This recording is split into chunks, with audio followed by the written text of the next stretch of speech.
ஐயங்காரு வீட்டு அழகே, ஐயங்காரு வீட்டு அழகே, ஐயங்காரு வீட்டு அழகே.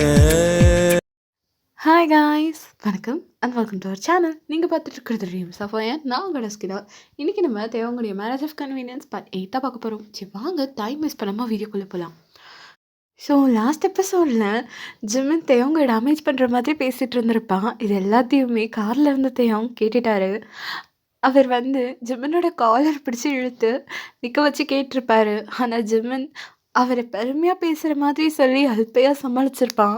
அப்போ தேவங் நீ பேசினது எல்லாத்தையும் நான் கேட்டேனான்னு சொல்கிறப்போ ஜிம்மன் பயத்தில் நடுங்கிட்டு நின்றுருப்பான்.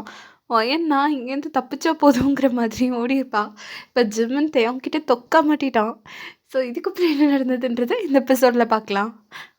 தேவங் தான் ஜிம்மனை பார்த்து கேட்குறாரு, டேய் என்னடா சொன்ன? என்னை பார்த்து என்ன உனக்கு ஹிட்லர் மாதிரி தெரியுதா அப்படின்னு அவர் கேட்டதும் ஜிம்மன், ஐயோ மாம்சு, நான் எப்போ அப்படி சொன்னேன்? இங்கே பாருங்க, அதெல்லாம் இந்த ஒயன் சொல்லிட்டு இருக்கிறது. நான்லாம் போய் எப்படி உங்களை போய் அப்படிலாம் சொல்லுவேன்? ஐயோ தப்பு தப்பு, அந்த மாதிரியெல்லாம் நான் எப்போவுமே சொல்லவே மாட்டேன் அப்படிங்கிற மாதிரி ஜிம்மன் சமாளிச்சிட்டு இருக்கான். மாம்சு, நீங்கள் யார், எவ்வளோ பெரிய ஆள், நீங்கள் என்னோட ரோல் மாடல். உங்களை போய் நான் எப்படி இப்படிலாம் சொல்லுவேன்? இதெல்லாம் இந்த சில்வண்ட் ஒயன் தான் சொல்லிட்டு சுற்றிட்டு இருக்கா அப்படின்றப்போ தேவங் டிஸ்பிலீஃபாக ஜிம்மனை பார்க்குறாரு. ஆனால் ஜிம்மன் இன்னுமே அடங்கலை. அவன் பாட்டுக்கு பேசிக்கிட்டே தான் இருக்கான். இங்கே பாருங்க, நான்லாம் எதுவும் இல்லை, இந்த ஒயன் பிள்ளை தான் அடிக்கடி உங்களை பற்றி ஏதாவது பேசிகிட்டே இருப்பாள். அப்போ கூட நான் சொல்லுவேன், ஒயன் இந்த மாதிரியெல்லாம் பேசக்கூடாது, அவர் நம்மளை விட வயசில் பெரியவர், நல்லவர், வல்லவர்னு உங்களை பற்றி பெருமையாக பேசிக்கிட்டே இருப்பேன். ஆனால் இந்த குட்டி சத்தா ஒயன் இருக்காளே, அவள் தான் உங்களை பற்றி எக்கச்சக்கமாக கம்ப்ளைண்ட் பண்ணுவா அப்படிங்கிற மாதிரி ஜிம்மன் தன்னை கோத்து விட்டுட்டு போன ஒயனை பயங்கரமாக போட்டு கொடுத்துட்ருக்கான். நேரம் அவன் மைண்டில் நினச்சிட்ருக்கான், அடி பாவி வயனை, என்னை இந்த ஹிட்லர்கிட்ட கோத்து விட்டுட்டு நீ மட்டும் எஸ்கேப் ஆகிட்டல, இருடி உன்னை பற்றி நிறைய போட்டு கொடுக்குறேன், போய் இந்த ஆள்கிட்ட சிக்கிட்டு நல்லா சாவு, என்னை விட்டுட்டா ஓடுற அப்படிங்கிற மாதிரி அவன் மைண்ட் வாய்ஸ் கொடுத்துட்ருக்கான். தேவங்க இன்னுமே ஜிம்மனை முறைச்சி தான் பார்த்துட்ருக்காரு. அப்போ ஜிம்மன், என்ன வம்சம் இப்படி பார்க்குறீங்க, நான் என்ன அவ்வளோ அழகாக இருக்கேன் அப்படிங்கிற மாதிரி கேட்குறான். தேவங்க இன்னுமே அவனை ஒரு மாதிரி வியர்டாக பார்க்குறாரு. ஐயோ அப்போல்லாம் பார்க்காதீங்க, எனக்கு ஒரே வெக்கமாக இருக்குன்னு சொல்லிட்டு ஜிம்மன் அங்கேருந்து ஓடிடுறான். ஓடிட்டதும் தேவங்க அவனை பார்த்துட்டு, இந்த ஒயன் கூட சேர்றது அவளை மாதிரி தான் இருக்கும் அப்படின்னு சொல்லிட்டு அவர் அங்கேருந்து கிளம்பி போயிடுறாரு. அப்படியே தேவங்கிட்ட இருந்து தப்பிச்சு வந்த ஜிம்மனை பார்த்தான். அவன் வேகமாக ஓடி வந்ததில் மூச்சு இருக்க கிளாஸ் ரூம் வாசல்ல இருந்து மூச்சு வாங்கிட்டு இருக்கான். அப்போ தான் கிளாஸ் ரூம்குள்ளே இருந்து வயன் வெளியே வரான். ஜிம்மனை பார்த்துட்டு, என்ன இவன் எந்த சேதாரமும் இல்லாமல் வந்திருக்கானே, என்ன அந்த ஹிட்லர் இவன் எதுவும் பண்ணலையா, இல்லை எல்லாம் உள்காயமாக இருக்குமோ, என்னவா இருக்கும்? வயன் இவன்கிட்ட கேட்ட வேண்டியதுதான். அப்புறம் ஜிம்மன், என்னாச்சு?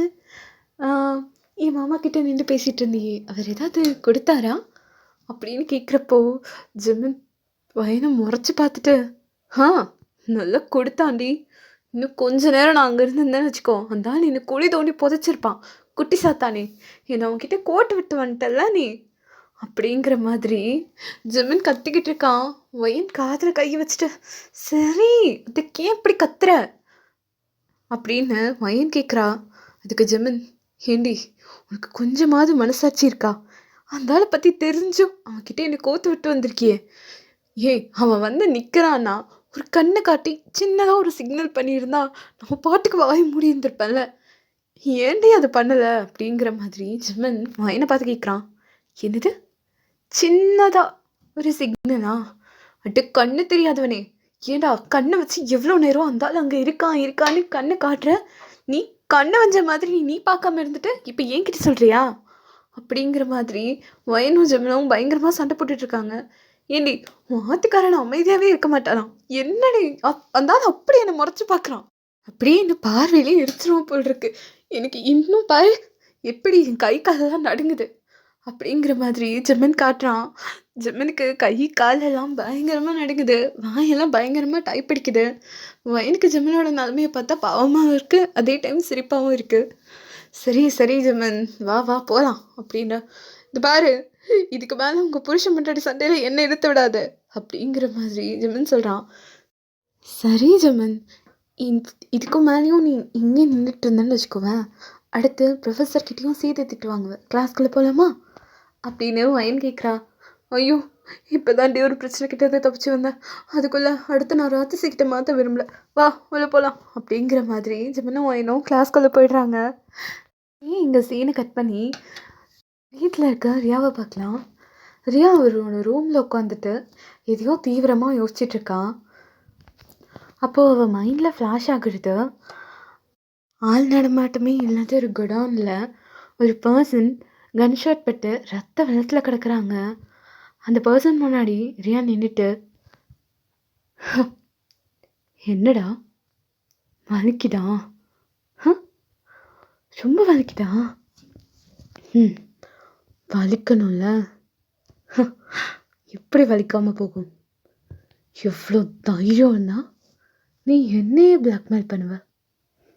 நானும் ஏதோ போனால் போட்டோம், ஏதோ பேசுகிறான்னு சைலண்ட்டாக போனால் நீ என் கல்யாணத்தை நிறுத்தவன்னு என்னையே பிளாக்மெயில் பண்ணுற? எனக்கு பணம் வேறு வேணுமா?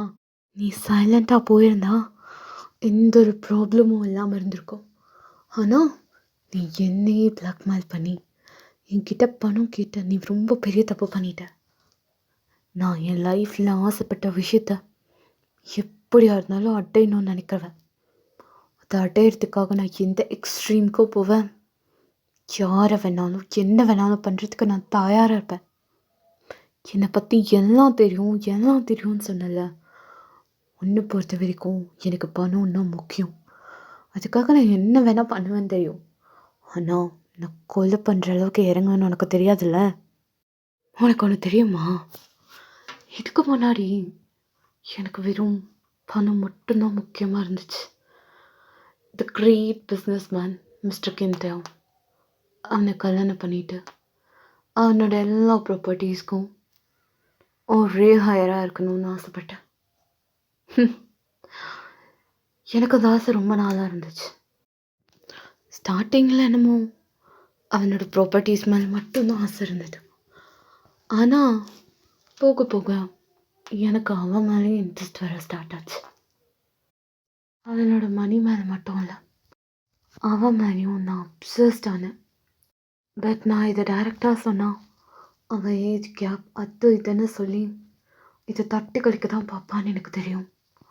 அதனால தான் என் அம்மாக்கிட்டேயும் என் அப்பாக்கிட்டேயும் சொல்லி அவங்கள பிரெயின் வாஷ் பண்ணி அவங்க மூலியமாக அவனை ஃபோர்ஸ் பண்ணி ஒத்துக்க வச்சேன். எல்லாம் கை கூடி வந்து இதுக்கப்புறம் அவனை கல்யாணம் பண்ணிவிட்டு அவனோட ஒய்ஃபாக இந்த சாம்ராஜ்யத்தையே கட்டி ஆழலான்னு நான் ஒரு கனவு கோட்டையே கட்டி வச்சேன்னா, நீ அது எல்லாத்தையும் உடைக்கிற மாதிரி எனக்கே கால் பண்ணி இந்த கல்யாணத்தை நிறுத்திடுவேன் அப்படின்னு சொன்னால் எனக்கு எவ்வளோ காண்டாகும். நீ பண்ண பெரிய தப்பையும் அதுதான். நீ இந்த மாதிரி பண்ணணுங்கிற யோசனை உனக்கு வந்திருக்கவே கூடாது. ஸோ அதனால தான் உனக்கு அந்த யோசனை வந்ததுனால தான் இப்போ நீ சாக போகிற. நீ செத்துட்டா இதுக்கப்புறம் என்னை பற்றின எந்த உண்மையும் அவனுக்கு தெரியாது. ஏன்னா இது எல்லாத்தையும் தெரிஞ்சுக்கிட்ட ஒரே ஆள் நீ மட்டும்தான். இப்போ நான் ஒன்றையும் போட்டு தள்ளிடுவேன். இதுக்கப்புறம் என்னை பற்றின உண்மை அவனுக்கு என்றைக்குமே தெரியாது. ஸோ நான் ஆசைப்பட்ட மாதிரி ஒரு லைஃப்பை நான் ரொம்ப ஹாப்பியாக அவன் கூட வாழ்வேன். நான் ஆசைப்பட்டு வாழணும்னு நினைக்கிற வாழ்க்கையை என்கிட்ட இருந்து பறிக்கணும்னு நினச்சா அவங்க யார் என்ன ஏது எதையுமே பார்க்க மாட்டேன். அவங்க வாழ்க்கையை நான் நரகமாக்கிடுவேன். நரகமாக்குறது என்ன, அந்த நரகத்துக்கே அனுப்பிடுவேன். என்னோட வழியில் குறுக்க வர்றது யாராக இருந்தாலும் சரி, அவங்களுக்கு நான் பாவம் புண்ணியமே பார்க்க மாட்டேன். இப்போ விதி முடிஞ்சு போய் சேரு அப்படிங்கிற மாதிரி சொல்லிட்டு அவளோட கன் எடுத்து அவனோட நெத்தியிலேயே ஷூட் பண்ணிடுறான். அவன் அந்த இடத்துலையே செத்துடுறான்.